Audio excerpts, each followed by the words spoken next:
Pregnancy టైంలో first 3 months there are no restrictions అండి. Okay.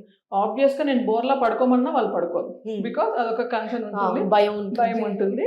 So ఎలానన్నా పడుకోవచ్చు.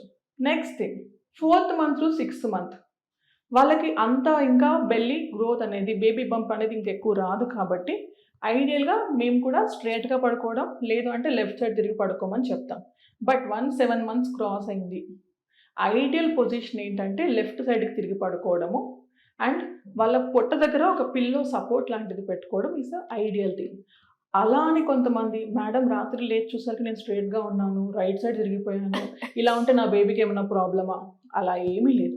లెఫ్ట్ సైడ్ తిరిగి పడుకోవడం వల్ల బేబీకి బ్లడ్ సప్లై కొంచెం ఎక్కువగా చక్కగా ఉంటుంది తప్పించి ఇలా పడుకుంటే బేబీకి ఏదో బ్రీతింగ్ ఇష్యూ లేకపోతే రక్త సరఫరా కాదు అలానే ఏం కాదు. Ideal position left lateral with pillow support బెల్లీకి పెట్టుకొని అండ్ ఈవెన్ కూర్చునే విధానం